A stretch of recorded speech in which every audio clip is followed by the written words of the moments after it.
Hello, clever girl, Ben whispered into the phone. His deep, smooth voice echoed slightly in the massive, empty factory, but Nora did not notice. She thought it was just the sound of the wind blowing through the broken windows. Up in the dark rafters, Ben stared straight down at her. He watched her small, shaking hand grip the cell phone tightly. Ben, Nora breathed. Her voice was thin and weak. She squeezed her eyes shut for a second. I found the knife maker. That is incredible news, Ben said smoothly. He leaned forward on the heavy steel beam, completely comfortable in the dark. See, I told you that you were smart. Did he give you a name? Do you know who bought the blade? Nora opened her eyes and stared at the dead Russian man in the chair. She stared at the thick blood pooling on the dirty concrete floor. He cannot tell me anything, she whispered. He is dead, Ben.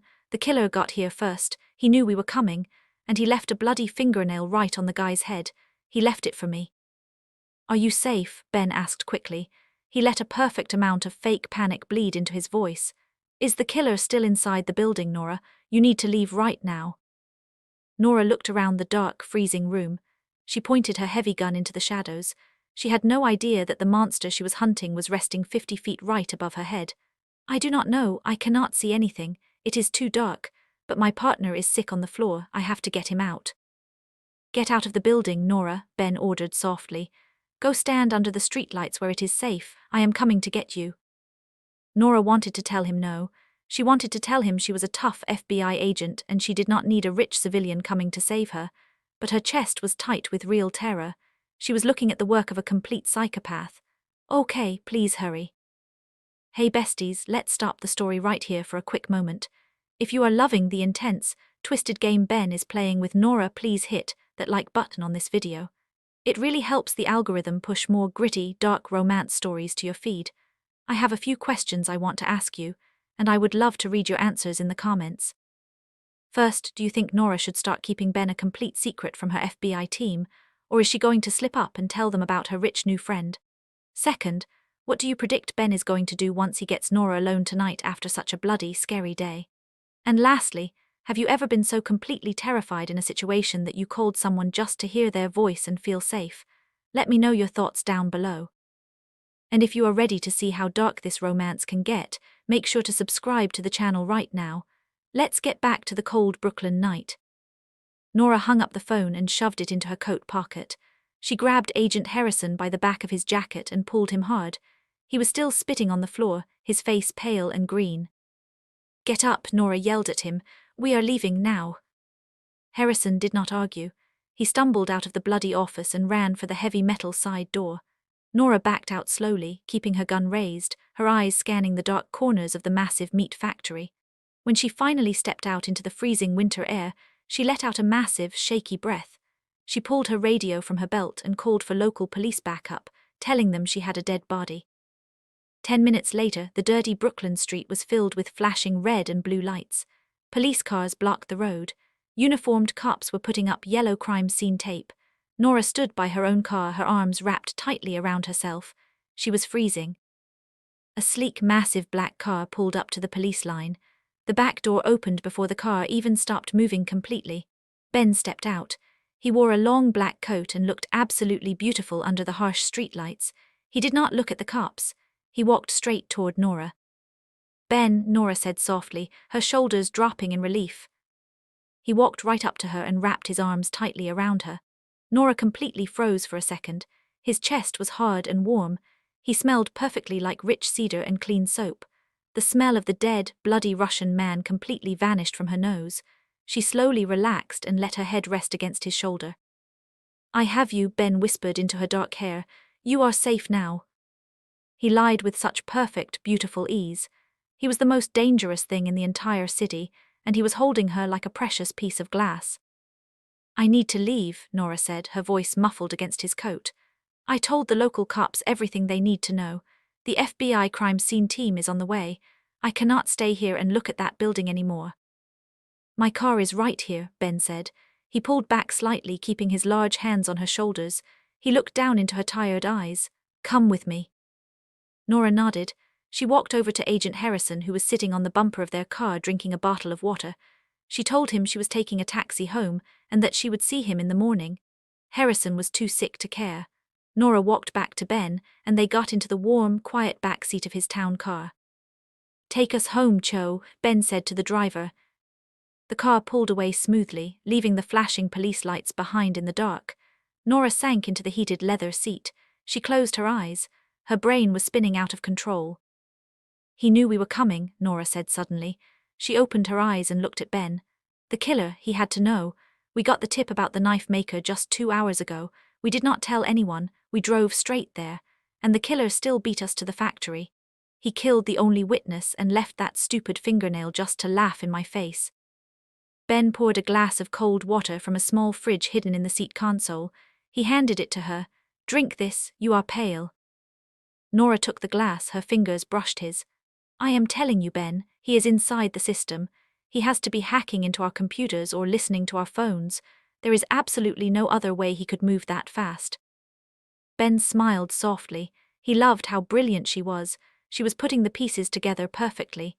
"If he is inside the system, then you cannot trust anyone at your office. You have to work alone." "I am already working alone," Nora said bitterly. She took a sip of the cold water. "The men in my office hate me. They think I am a joke. Even now, they are only listening to me because the director forced them to. If I tell them I think the killer is hacking us, they will say I am being crazy and paranoid." "Then do not tell them," Ben said. His voice was a low, dark purr. He leaned closer to her. "Keep your secrets to yourself. Build the trap on your own. When you finally catch him, you will get all the glory.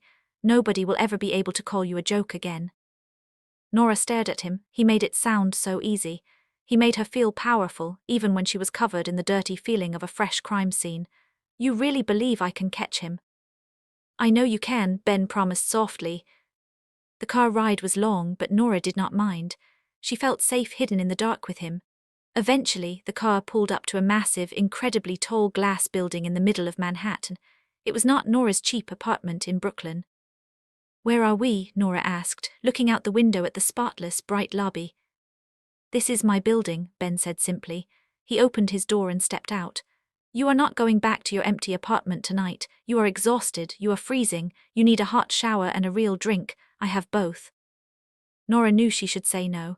She knew it was dangerous to go into a man's house when she felt this weak and vulnerable. But the thought of her lonely, cold apartment made her stomach hurt. She wanted to stay with Ben. She wanted to pretend she was normal for just one night. She stepped out of the car. Ben walked her past the front desk. The security guards immediately stood up straight and nodded respectfully at Ben. He owned the entire building. They stepped into a private glass elevator. Ben pressed a button, and the elevator shot up to the very top floor. The doors opened perfectly into Ben's penthouse. Nora gasped quietly. The apartment was absolutely massive.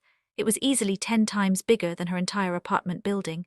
The walls were all made of clear glass, showing a stunning, glowing view of the entire New York City skyline. The furniture was all dark leather, heavy black wood, and smooth grey stone. It looked exactly like him. It was rich, cold, and dangerously beautiful. "Make yourself comfortable," Ben said, taking off his heavy black coat and tossing it over a chair. "I will pour us a drink." Nora walked slowly into the living room. She touched the back of a soft leather couch. She looked at the expensive art on the walls. Everything was perfectly clean. There was absolutely no dust anywhere. It was almost too perfect. It felt like a museum, not a place where a real human lived. Ben walked back into the room holding 2 heavy crystal glasses.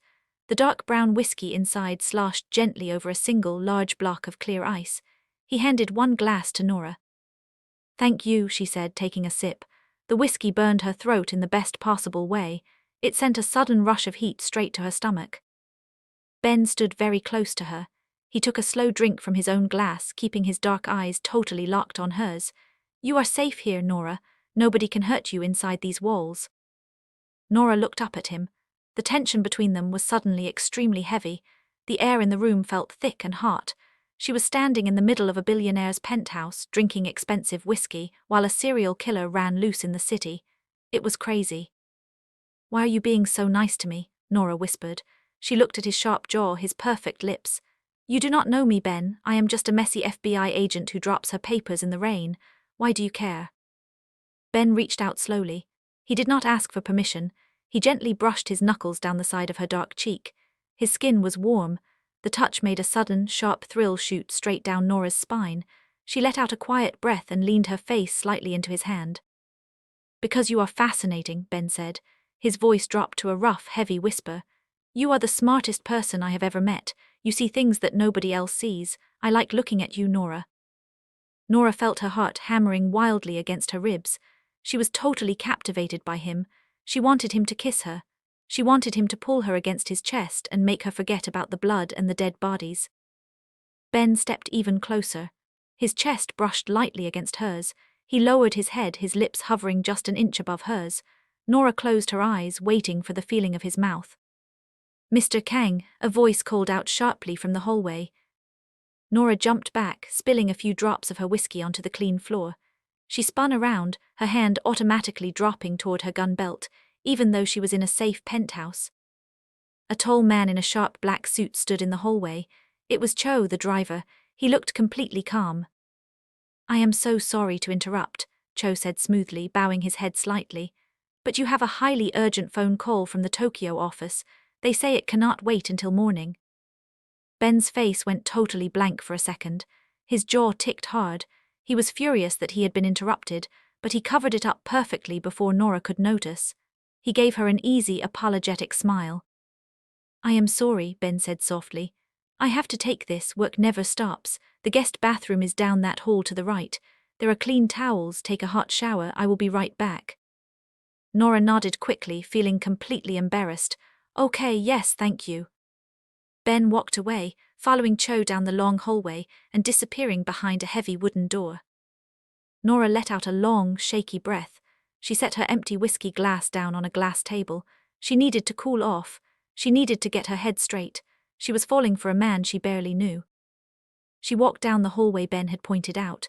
She found the bathroom easily. It was massive, covered in black marble and gold fixtures.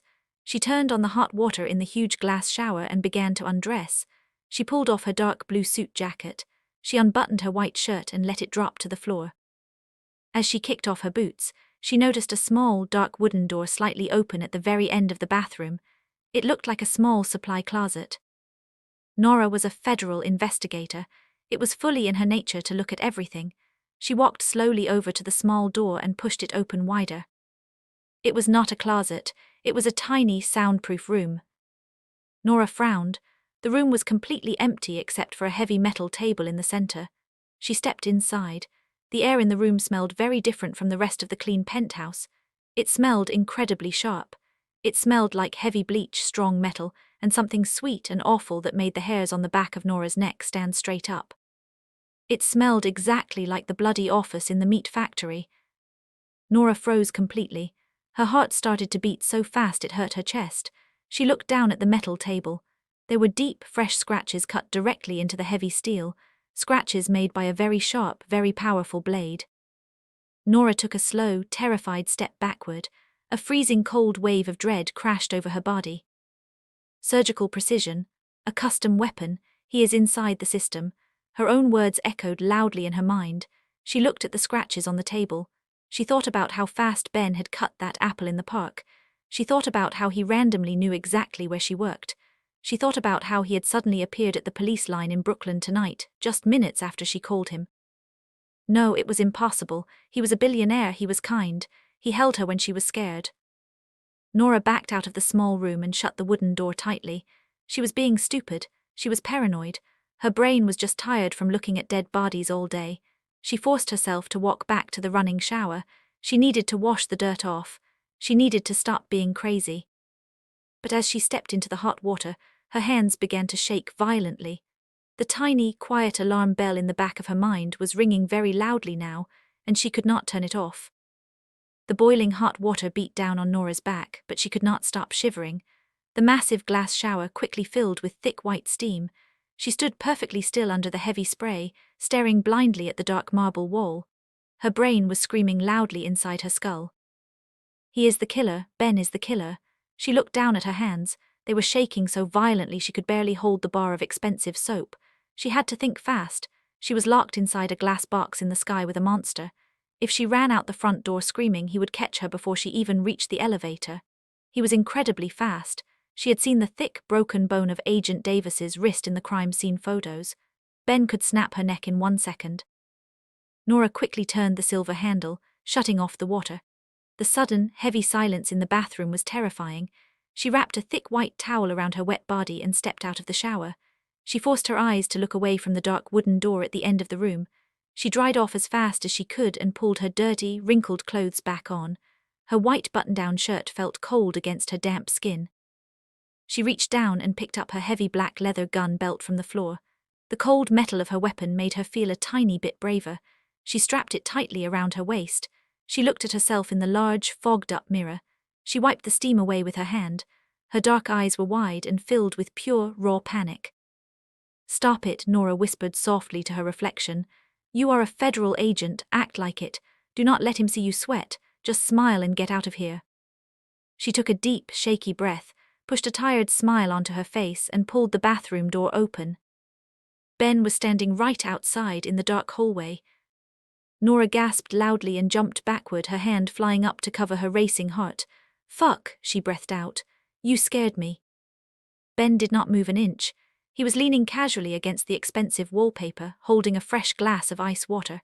His dark eyes slowly dragged up and down her body, taking in her wet curls and her wrinkled clothes. He smiled, but the warmth did not quite reach his dark eyes. "I am sorry," Ben said smoothly. "I was just bringing you this water. Did you enjoy your shower?" Hey everyone, let's pause the story right here for a quick moment. If your heart is beating as fast as Nora's right now, please drop a like on this video. It tells the algorithm to push our gritty, dark stories to more viewers. I have 3 questions I want you to answer down in the comments. First, should Nora pull her gun on Ben right now and try to arrest him, or should she play totally dumb and try to escape the penthouse quietly? Second, what do you predict Ben will do if he figures out she opened his secret closet? And lastly, have you ever been in a situation where you had to pretend everything was totally fine when you were actually terrified inside? Let's chat in the comments.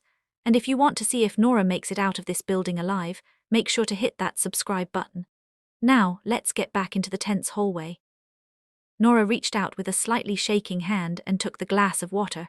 Her cold fingers brushed against his warm skin. She wanted to pull away instantly, but she forced herself to hold the glass steady. The water was great, Nora lied perfectly. She took a slow sip of the cold water. "Thank you, I really needed to wash the dirt off." Ben took a slow step closer to her. He was so tall he completely blocked the light from the living room.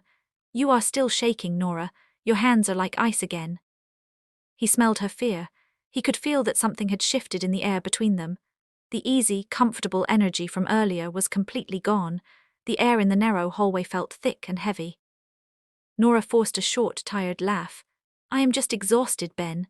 The hot water made my muscles feel weak, and seeing that dead body today, the blood on the floor, it is finally catching up to my brain. I think my adrenaline is crashing hard." Ben reached out slowly. Nora's heart slammed against her ribs, but she planted her feet on the floor and did not move away. He gently tucked a wet curl behind her ear. His long fingers traced the soft curve of her jawline. He loved the way she breathed a little faster when he touched her. It gave him a deep, dark sense of control. "You should stay here tonight," Ben whispered, his voice dropping low. "The guest room is huge. The bed is very soft. You are too tired to go all the way back to Brooklyn." "I cannot," Nora said softly, shaking her head. She looked up into his handsome, dangerous face. "I really want to, but I can't. I need to sleep in my own bed. And I have to be at the FBI office very early tomorrow. The director is going to want a full report on the dead Russian man. I need my laptop and my clean clothes." Ben stared at her for a long, silent moment. His dark eyes searched her face perfectly. He was looking for a lie. He was looking for a trap. Nora kept her face completely open and soft. She thought about how much she liked his smell, how much she liked his laugh, and she let those real feelings show in her eyes to hide the absolute terror underneath. Slowly, Ben smiled. The dangerous tension in the hallway broke. "Okay," Ben agreed softly. "I understand, but I am driving you home. I am not putting you in a dirty taxi tonight." "Thank you," Nora breathed out. She walked past him toward the living room, feeling his dark eyes burning into her back with every single step. They walked out of the massive penthouse and stepped into the private glass elevator. The doors slid shut silently. The elevator dropped fast, making Nora's stomach leave her body. She stared out the clear glass at the bright, glowing lights of the New York skyline. It looked like a sea of diamonds in the dark. Ben stood right beside her. He did not look out the window. He watched her face reflected in the glass. "Did you find anything else at the factory?" Ben asked casually, sliding his hands into his expensive coat pockets. "Besides the body and the horrible fingernail." Nora kept her eyes locked on the city lights. She knew he was testing her. He wanted to know if he had left a mistake behind. "No," Nora answered, keeping her voice completely flat and professional. "Nothing. The local police are dusting the entire room for fingerprints, but I know they will not find anything. The killer is too smart for that. He does not make mistakes." "He is playing a dangerous game," Ben said smoothly. "Leaving clues just to taunt you. It sounds like he wants you to pay attention to him." "Maybe," Nora agreed softly, "but arrogant men always fall eventually. I just have to keep watching." The elevator hit the ground floor with a soft ding. They walked out through the clean, quiet lobby. The night air hit Nora's face the second she walked through the front doors. It was freezing, but she loved it. It smelled like dirty city exhaust and old rain, completely wiping the terrible smell of bleach and blood from her nose. Cho was already waiting by the curb with the massive black town car. He opened the back door. Nora slid inside, moving all the way over to the far window. Ben got in right next to her. The door shut heavily. The ride to Brooklyn was incredibly quiet. The soft hum of the car engine was the only sound. Ben rested his arm on the center console. After a few minutes, he slowly moved his hand and let it rest gently on Nora's knee. Nora froze. The heat of his large hand burned right through the fabric of her suit pants. Her mind screamed at her to push him away, to pull her gun, to run, but her body betrayed her. A deep, heavy warmth spread out from where he touched her. She hated herself for it. She was sitting next to a man who ripped pieces off dead bodies, and she still felt a magnetic, pulling attraction to him. She did not move her leg. She let him keep his hand there for the entire 30-minute drive. The car finally pulled up to her dirty brick apartment building. The streetlights flickered poorly in the dark. A stray cat ran across the wet road and hid under a parked car. Nora quickly grabbed the door handle. "You do not have to walk me up, Ben. I will be fine from here." "I am walking you to the door," Ben stated. "It was not a request." He got out and opened her door. They walked together up the cracked concrete steps. The glass door of her building was still covered in ugly graffiti. Nora pulled her keys from her coat pocket. Her hands were shaking again, but the cold wind gave her a good excuse. Ben reached out and trapped her hand against the cold glass of the door. He stepped very close, trapping her perfectly between his hard chest and the doorframe. Nora stopped breathing. She looked up at him. "Lock your doors tightly, clever girl," Ben whispered, his voice dark and rough. "And call me tomorrow. If you need anything, I will come right to you." "I will," Nora managed to whisper back. Ben leaned down slowly. Nora squeezed her eyes shut. She expected his hands to wrap around her throat. She expected to feel a sharp blade slide into her stomach. Instead, she felt his warm, soft lips press firmly against the corner of her mouth. It was a slow, deliberate, incredibly intimate kiss. It sent a wild shock of heat straight through her entire body. He pulled back, his face completely serious. "Good night, Nora." He turned around and walked gracefully down the steps. He got into the back of his massive car, and Cho drove quickly away into the dark night. Nora shoved her key into the lock. She ripped the door open, ran inside, and slammed it shut behind her. She ran up the 3 flights of stairs so fast her lungs burned. She reached her small apartment, unlocked the door, pushed inside, and slammed it shut. She locked the deadbolt. She locked the chain. She dragged a heavy wooden dining chair over and jammed it under the doorknob. Then her legs completely gave out. Nora slid down the front door until she hit the cheap wooden floor. She dropped her head onto her knees and finally let out a loud, broken sob. The terror completely took over. She shook violently, wrapping her arms tightly around her own legs. She was hunting a serial killer, and the killer was a billionaire. He had unlimited money. He had a private driver. He owned massive buildings. He had secret, soundproof rooms hidden in his penthouse. And the worst part was, she had absolutely no proof. Nora lifted her head and wiped the hot tears from her dark cheeks. If she went to Deputy Director Miller tomorrow and told him that Ben Kang, one of the richest men in the city, was the nail killer, Miller would laugh right in her face. She had no DNA. She had no weapon. All she had was some scratches on a table and a bad feeling about his expensive pocket knife. If she accused Ben without hard proof, he would use his massive wealth to destroy her career in one single day. He would have her fired, and then he would kill her in the dark. She could not tell the FBI. She could not tell anyone. Nora stared into the dark shadows of her tiny living room. Her heart was beating with a brand new, fierce rhythm. She was totally alone. If she wanted to stop him, she had to play his sick game. She had to smile at him. She had to drink his coffee. She had to let him kiss her. She had to get close enough to find the real evidence and build the trap herself. She was going to catch him, or she was going to die trying. Nora did not sleep at all.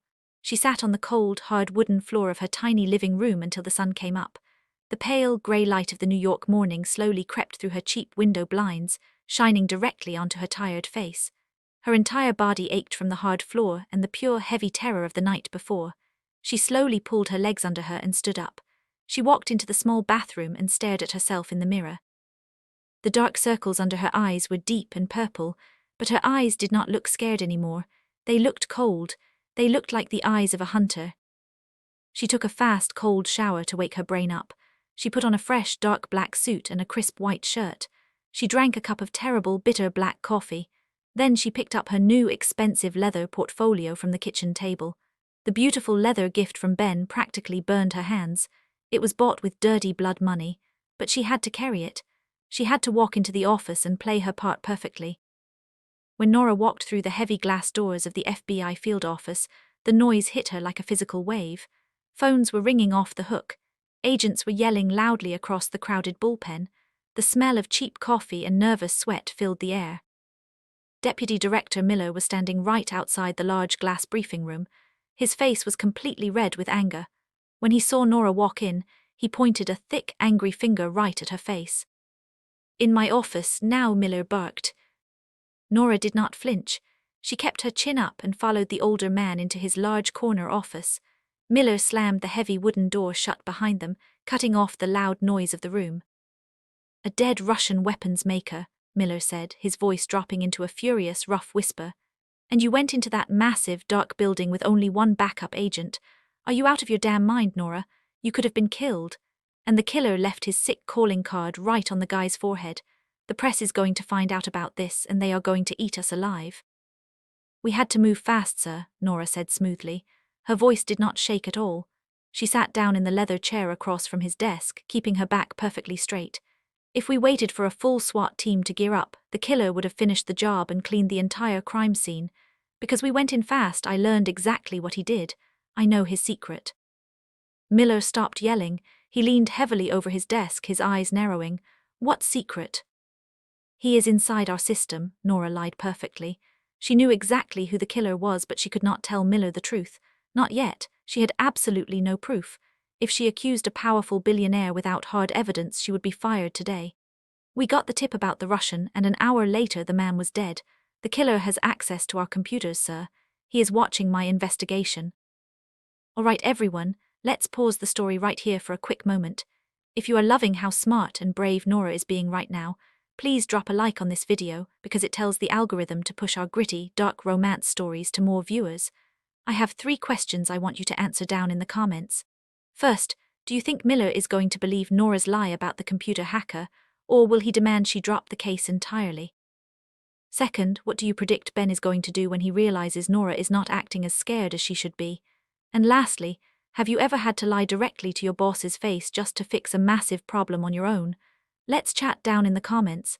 And if you want to see if Nora's deadly trap actually works, make sure to hit that subscribe button. Now, let's get back into the tense office. Miller stared at her for a long, heavy minute. He fell back into his large leather chair and rubbed his hands roughly over his tired face. "A hacker, son of a bitch, that explains how he always stays one step ahead of the local cops." "Exactly," Nora said softly. "We need to keep the circle extremely tight. Do not tell the other agents what I just told you. Let them think the Russian was just bad luck. Let them think we hit a dead end. I will work the leads quietly. If the killer thinks we are lost, he will get arrogant. He will make a real mistake." "Fine," Miller agreed, letting out a long, heavy sigh. "But you work from a secure, offline laptop from now on. I am giving you 1 week, Nora. If you do not give me a solid suspect in 1 week, I am calling in the big teams from Washington and taking this case away from you." "I understand, sir," Nora said. She stood up and walked out of the office. She walked slowly back to her small desk in the corner of the bullpen. She sat down and opened her expensive leather portfolio. She pulled out a blank piece of paper and a black pen. She did not open her computer. She just sat there, staring at the blank page, making a silent list in her head. She needed Ben's DNA. She needed his fingerprints. And she needed to find the exact custom blade he used to sever Agent Davis's spine. Suddenly, the black desk phone right next to her hand rang loudly. Nora jumped slightly. She stared at the flashing red light on the phone. She took a deep breath, forcing her heart to slow down.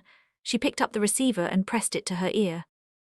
"Agent Nora," she said, making her voice sound perfectly exhausted and defeated. "Good morning, clever girl," Ben's deep, smooth voice purred through the phone line. A heavy, freezing shiver ran straight down Nora's spine. Hearing his voice brought back the terrible smell of blood and bleach from his secret room. She gripped the plastic phone tight enough to crack it, but she kept her voice totally soft. "Hi, Ben," Nora sighed. "It is not a very good morning." Ben let out a low, warm hum of sympathy. It was a flawless, beautiful act. "Did your boss yell at you about the mess in Brooklyn last night?"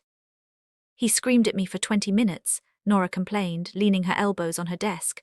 She played the part of the stressed, overwhelmed girl perfectly. "He told me I have 1 week to catch the killer, or he is taking the case away from me. I am so tired, Ben. I feel like I am running into a brick wall." Ben smiled. Nora could practically hear the arrogant, dark smile in his voice. He loved that she was struggling. He loved that he was the only one who could comfort her. "You just need a distraction," Ben said smoothly. "You need to step away from the blood and the stress for 1 night. Let your brilliant brain rest. I am attending a massive charity gala tonight at the art museum. Come with me, Nora. Let me buy you an expensive dinner and pour you good champagne." Nora's mind raced. A public gala, hundreds of rich people, cameras everywhere. It was the absolute perfect place to be with him. He could not hurt her in a crowded museum. And if they drank champagne, she could easily slip his glass into her purse and get a perfect set of his fingerprints and his DNA. It was a massive, dangerous risk, but it was exactly what she needed. "A gala?" Nora asked, pretending to be completely unsure. "Ben, I don't know. I do not have anything to wear to a place like that. I live in cheap suits and sensible boots." "Do not worry about the clothes," Ben commanded softly. "I will handle everything. Just give me your address. I will send a car for you at 7 o'clock.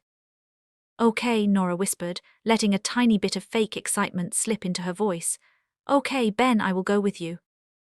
"Good," Ben said. His voice dropped lower, turning incredibly intimate and heavy. "I will see you tonight, Nora. Try to smile today." He hung up the phone. Nora slowly placed the receiver back on the base. Her hands were shaking again. She looked down at the blank piece of paper on her desk and wrote one single word in dark black ink. "Trap." At exactly 5 o'clock, Nora left the loud, crowded FBI office and took the subway back to her apartment in Brooklyn.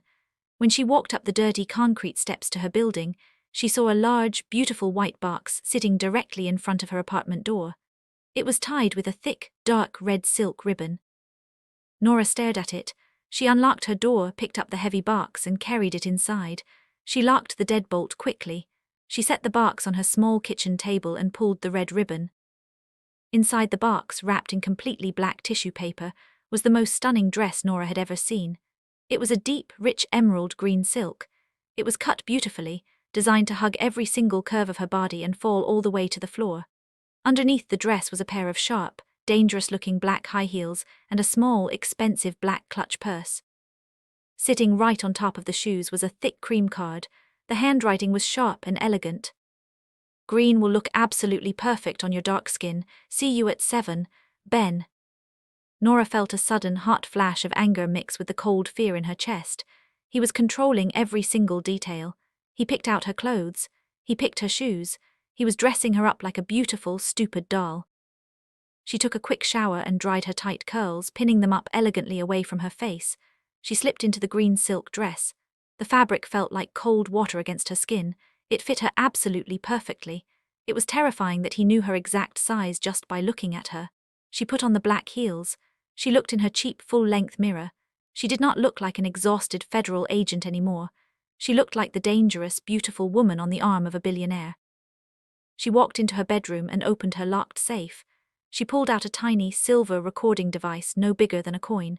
She carefully taped it high up on her inner thigh, completely hidden under the long green silk of the dress. Then she took her standard FBI handgun, removed the heavy magazine, and slid a tiny, extremely sharp tactical knife into the leather strap of her thigh holster. She strapped the holster securely to her other leg. If he tried to grab her tonight, she was going to cut him deep. At exactly 7 o'clock, a heavy knock hit her front door. Nora grabbed the small black clutch purse and opened the door. Cho, the large, quiet driver, stood in the dirty hallway in his perfect black suit. "Miss Nora," Cho said smoothly, bowing his head slightly, "Mr. Kang is waiting for you downstairs." Nora followed Cho down the stairs and out into the cold New York night. The massive black town car was waiting by the curb. Cho opened the back door. Ben was sitting in the back seat. He wore a perfectly tailored black tuxedo. His dark hair was styled back, showing off his incredibly sharp jawline. When Nora slid into the car and the door shut, Ben turned his head to look at her. His dark eyes completely froze. He stopped breathing for a solid second. He dragged his gaze slowly down her neck, over the tight green silk hugging her chest, all the way down to her legs. The dark, arrogant monster totally vanished for a moment, replaced by a man who was completely and utterly captivated. "You look," Ben started, his deep voice actually catching slightly in his throat. He cleared it and tried again. "You look absolutely breathtaking, Nora." Nora gave him a soft, shy smile. She crossed her legs smoothly, making sure the silk covered her hidden weapons perfectly. "Thank you for the dress, Ben. It is incredibly beautiful, but you really spend too much money on me." Ben reached across the dark space between them. He gently picked up her hand. He did not kiss her knuckles. He turned her hand over and pressed a hot, open-mouthed kiss directly to the soft inside of her wrist, right over her beating pulse. Nora gasped quietly. The touch sent a wild electric shock straight up her arm. "I have more money than I could ever spend in 10 lifetimes, Ben whispered against her skin, looking up at her through his dark eyelashes. "I want to spend it on you." The car ride to the museum was filled with a heavy, dangerous tension. Ben kept his large hand resting on her knee the entire time. Nora forced herself to relax into the seat. She asked him simple, easy questions about his business. She let him talk. She acted like a woman completely charmed by his wealth and his attention. The car finally pulled up to the massive stone steps of the New York Art Museum. Bright white spotlights lit up the building. Hundreds of rich people in expensive clothes were walking up the stairs. Paparazzi stood behind velvet ropes, taking flashing pictures of the wealthy guests. Ben stepped out first. He offered Nora his hand. She took it and stepped out into the flashing lights. Ben immediately pulled her close to his side. He wrapped his strong arm tightly around her waist, possessing her completely in front of the cameras. He leaned his mouth down to her ear. "Do not look at the cameras," Ben ordered softly. "Just look at me." Nora looked up at his handsome face. She smiled brightly for the flashing lights, playing the role of the lucky girl perfectly. They walked up the heavy stone steps and into the massive, echoing hall of the museum. The inside of the building was absolutely stunning. Classical music played softly from a live string quartet in the corner. Waiters in white coats walked through the crowd carrying silver trays of champagne and expensive appetizers. Giant, priceless paintings hung on the walls. Ben grabbed 2 tall crystal glasses of champagne from a passing waiter. He handed one to Nora. "To a night without murder," Ben said smoothly, raising his glass. Nora tapped her glass against his. The crystal rang clearly in the loud room. "To a night off," she agreed. She took a slow sip. The champagne tasted like heaven. It was crisp and cold. She watched Ben take a long drink from his own glass. His long fingers wrapped perfectly around the smooth crystal. That glass was her target. She just needed to wait for him to set it down. "Mr. Kang," a loud, annoying voice called out. An older, very fat man in an ugly grey tuxedo walked quickly over to them. He had a sweating, red face and held a thick cigar in his hand. He completely ignored Nora and looked right at Ben. "Ben, my boy," the fat man laughed loudly. "I have been trying to call your office for 3 days. We need to talk about the real estate deal in Queens. My investors are getting very impatient." Ben's face went completely cold. The charming smile vanished instantly. His dark eyes turned flat and dead. He stared down at the fat man like he was looking at a disgusting bug on the floor. "This is a charity event, Richard," Ben said. His voice was incredibly quiet, but it cut through the noise of the room like a sharp knife.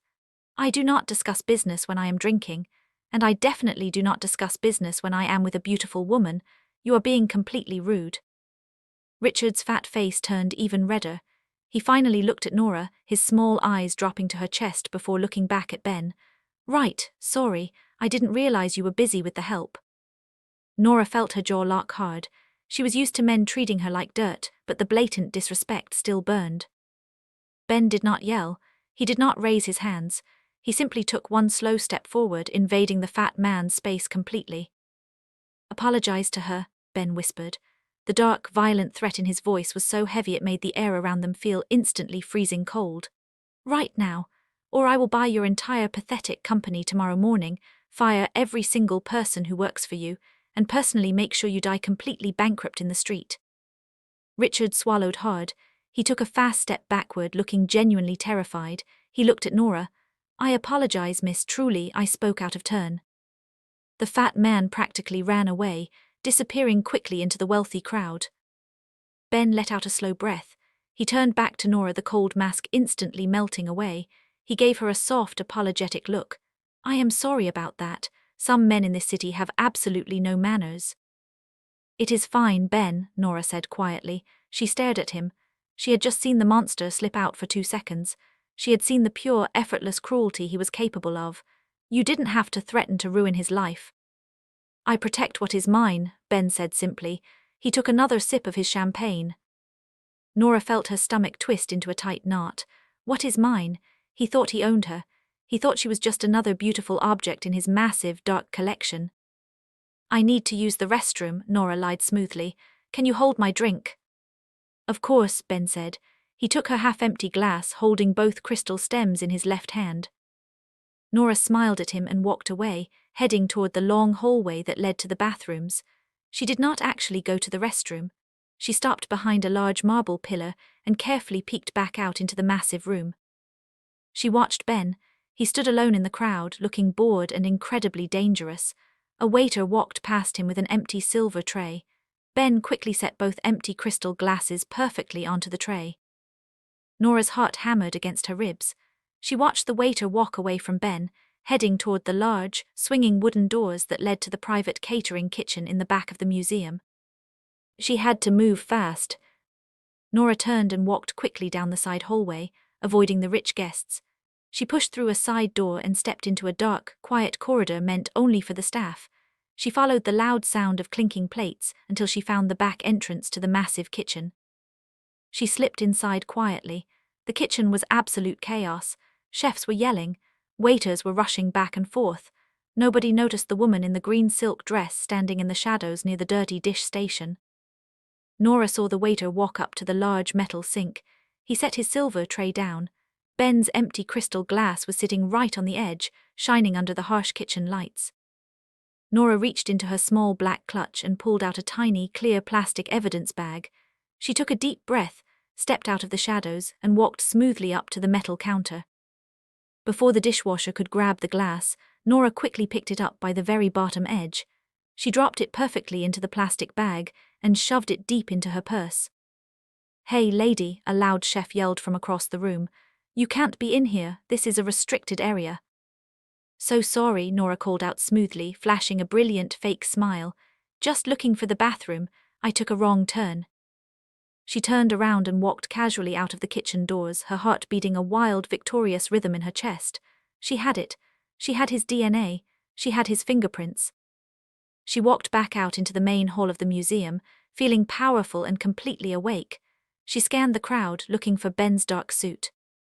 She found him standing near a large, abstract painting, but he was not alone. He was standing very close to an older, grey-haired man in a sharp black suit. The older man was handing Ben a small, thick brown envelope. Ben took the envelope and slid it smoothly into the inside pocket of his tuxedo jacket. Nora froze completely. She recognized the older man instantly. It was Deputy Director Miller. Nora pressed her back against the cold marble pillar. She held her breath, her heart slamming against her ribs so hard she thought it might break a bone. She carefully peeked around the smooth stone again. Deputy Director Miller was standing just a few feet away from Ben. Miller looked terrible. His face was pale and covered in a shiny layer of nervous sweat. He kept looking around the crowded museum, clearly terrified that someone was watching them. Ben, on the other hand, looked perfectly calm. He looked like a king standing in his own castle. He casually reached into his expensive tuxedo jacket and pulled out a small, black cell phone. He tapped the screen a few times, showed it to Miller, and then put it away. Miller let out a long, heavy sigh of relief. That was when Miller handed Ben the thick brown envelope. Ben slid it smoothly into his pocket, gave the older man a sharp, dismissive nod, and turned his back on him completely. Nora felt the world tilt sideways. Her stomach dropped into a freezing black hole. The killer was not hacking the FBI computers. The killer owned the FBI. Miller was the one giving Ben all the information. Miller was the one who told Ben about the Russian knife maker in Brooklyn. Miller was probably the one covering up all of Ben's digital tracks. The man who had promoted her, the man who told her to find the killer, was the very same man taking dirty money from the monster. Nora closed her eyes. A hot, angry tear slipped down her cheek, but she wiped it away violently. She could not fall apart right now. She was completely trapped in a room with two men who could easily have her killed before midnight. She had to be smarter than both of them. She had the crystal glass in her purse. She had the physical evidence. Now she just needed to survive the rest of the night. Let's pause right here for a quick moment. If you are shocked by this massive betrayal, please leave a like on this video because it tells the algorithm to push more gritty, twisting stories to your feed. I have a few questions for you to answer down in the comments. First, do you think Nora should secretly confront Miller, or should she pretend she knows nothing until she can arrest him too? Second, what do you predict is actually inside that thick brown envelope? And lastly, have you ever trusted someone in charge, only to find out they were secretly working against you the entire time? Let me know your thoughts down below. And if you want to see exactly how Nora takes down these corrupt men, make sure to hit that subscribe button right now. Let's get back to the dangerous gala. Nora took a deep, shaky breath and smoothed down the front of her green silk dress. She forced a bright, relaxed smile onto her face and walked out from behind the marble pillar. Ben was exactly where she left him. He had 2 fresh glasses of champagne in his hands. When he saw her walking toward him, his dark eyes lit up with that heavy, possessive hunger. He handed her a glass. "You were gone a long time," Ben said softly. His voice was perfectly smooth, but his eyes searched her face for any sign of panic. "The line for the women's restroom was incredibly long," Nora lied smoothly. She took a large drink of the cold champagne. She let herself sway just a tiny bit, pretending the alcohol was hitting her brain faster than it actually was. "And my feet are starting to hurt in these shoes. You rich people really know how to suffer for fashion." Ben let out a warm, easy laugh. He completely bought her act. He reached out and wrapped his strong arm tightly around her waist, pulling her flush against his side. "Then let me take you home, Nora. We have stayed long enough." Nora nodded, resting her head gently against his shoulder. "I would like that." They walked out of the loud, bright museum and back into the freezing winter air. Cho was waiting with the heavy car doors open. They slid into the warm back seat. The drive back to Brooklyn was agonizing. The heavy silence in the car felt like a thick, wet blanket over Nora's face. Ben kept his hand resting heavily on her thigh, his long fingers absent-mindedly stroking the soft silk of her dress. Every single time he touched her, Nora thought about the bloody fingernail resting on the dead Russian's forehead. She thought about Miller's sweaty face. She clutched her small black purse tightly in her lap, guarding the stolen crystal glass with her life. When the car finally stopped in front of her dirty apartment building, Ben turned to her. "Do you want me to come upstairs?" Ben asked. His voice was a low, dark rumble in the quiet car. It was an invitation, but it also felt like a heavy test. Nora looked into his beautiful, dangerous eyes. She wanted to scream at him. She wanted to pull the tiny knife from her leg holster and stab him right in the neck. But she smiled instead. It was a soft, tired smile. "I am really drunk, Ben," she whispered, leaning forward to kiss his cheek. "And I have to work tomorrow, but thank you for the beautiful dress and the beautiful night." Ben watched her closely for a second, then he nodded slowly. "Good night, clever girl, sleep well." Nora got out of the car and walked up the concrete steps. She did not look back. She unlocked her door, stepped inside, and locked it behind her. She listened to the heavy sound of the town car driving away down the wet street. The second the car was gone, Nora dropped her act. She ripped the green silk dress off her body, throwing it onto the floor. She pulled on a pair of dark jeans, a black hoodie, and her heavy boots. She strapped her gun belt back on. She grabbed her black purse, pulled out the plastic evidence bag holding the crystal glass, and gently placed it into a hard plastic container so it would not break. She left her apartment through the back fire escape window. She climbed down the rusty metal stairs in the freezing dark, avoiding the main street just in case Cho had parked around the corner to watch her building. She walked 6 blocks to a completely different subway station and caught the late train into Manhattan. The FBI office was totally empty and dark when she swiped her badge at the front door. It was 3 in the morning. Only the dull emergency lights glowed in the large bullpen. Nora walked straight past her desk and headed to the back of the building.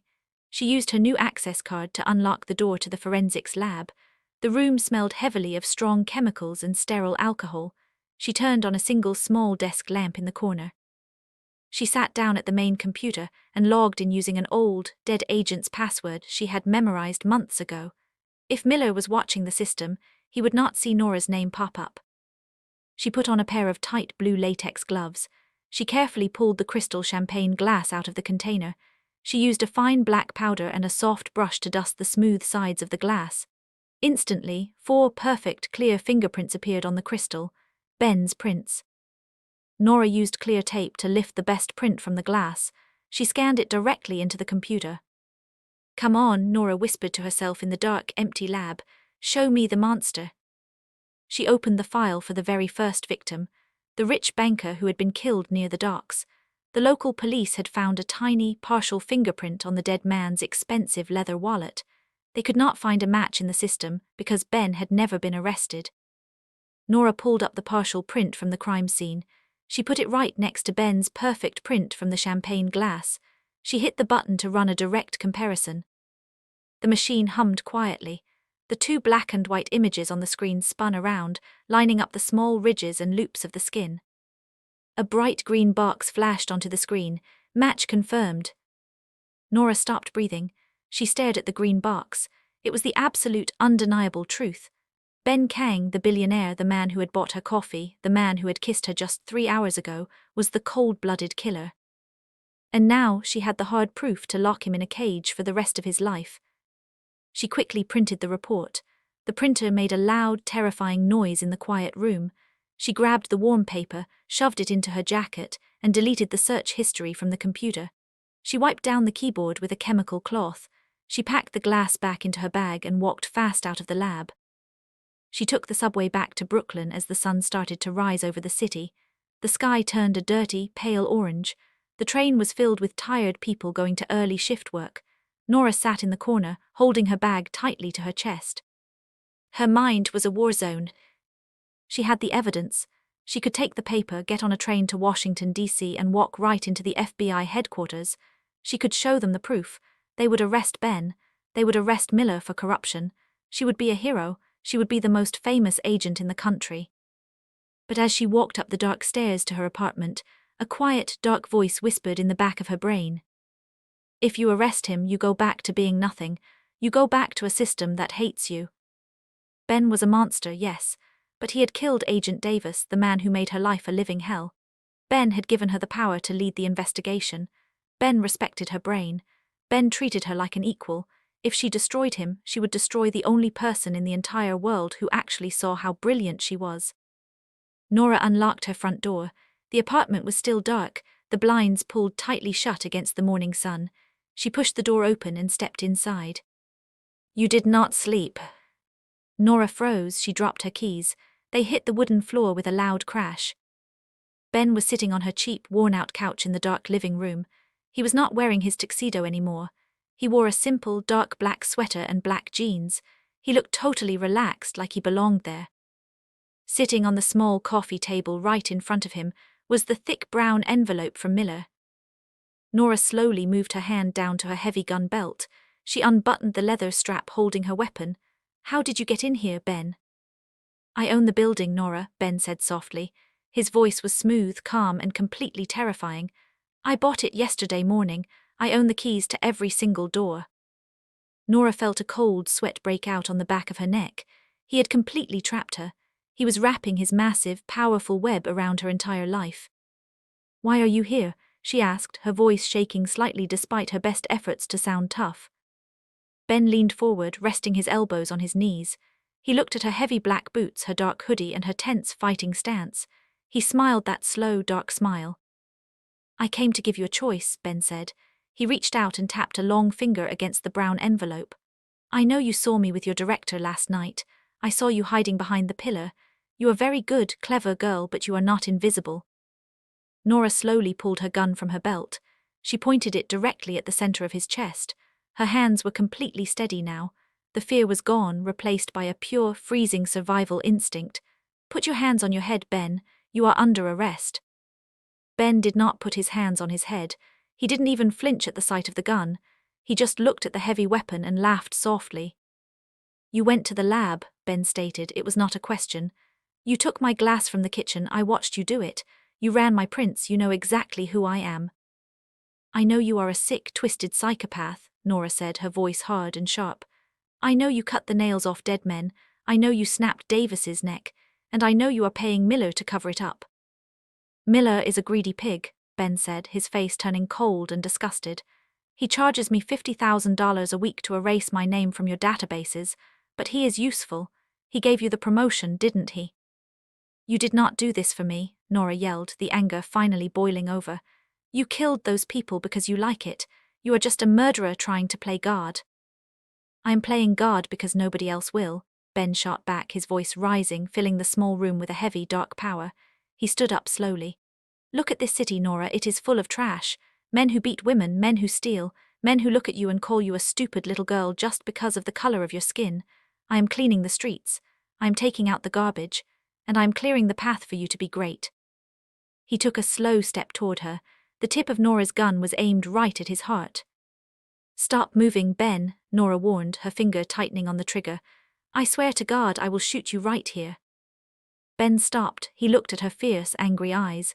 He looked at the heavy gun pointed at him. He felt a massive, powerful surge of pure affection hit his chest. She was magnificent. She was not a victim. She was a warrior. You could shoot me, Ben agreed softly. His voice dropped back down to that dark, intimate purr. You could kill me right now, or you could arrest me. You could take that paper in your pocket and show the world what I did. I will, Nora said through her teeth. But if you do, Ben continued, taking one more slow step closer until the metal barrel of the gun was just inches from his chest, you will have to explain how you got the evidence. You will have to admit you broke the rules. The FBI will tear you apart, Nora. They will say you slept with me. They will say you helped me. They will ruin your name. They will put you behind a desk for the rest of your life, and they will let the old white men take all the credit for catching the nail killer. Nora felt a sudden, sharp pain in her chest, because she knew he was absolutely right. The Bureau would never let her win. They would bury her just to protect the agency's reputation. What is in the envelope, Ben? Nora whispered, her voice breaking slightly. Ben slowly reached out. He gently pushed the barrel of the gun down toward the floor. Nora let him do it. She felt completely exhausted. Ben picked up the thick brown envelope from the table and held it out to her. It is Miller's confession, Ben said softly. I forced him to write down every single illegal thing he has done for the past 10 years. Bribes, fake evidence, stolen money. It is all in there with his signature. Nora stared at the envelope. Why would he give this to you? Because I told him if he didn't, I would cut his spine in half, Ben said simply, like he was talking about the weather. I got this for you, Nora. For me. Take it, Ben urged, his dark eyes burning into hers. Take the envelope, turn Miller in. Tell Washington that he is the corrupt leak. Become the hero who saved the New York office. They will make you the new director. You will have total control. You can change the entire system from the inside. Nora slowly reached out with her left hand and took the heavy envelope. It felt like holding a bomb. And what happens to you? Ben smiled. He reached out and gently cupped her face in his large, warm hands. He stroked his thumbs over her high cheekbones. I walk away. I stop killing. I leave the nails in my vault. I become just a boring billionaire. And I stand right beside you, supporting the most powerful woman in the city. Nora looked up at him. Her breathing was fast and shallow. She was standing at the absolute edge of a cliff. She had the physical evidence to destroy a serial killer in her pocket, and she had the blackmail to become the head of the FBI in her hand. She could not have both. If she arrested Ben, Miller would destroy her career before the trial even started.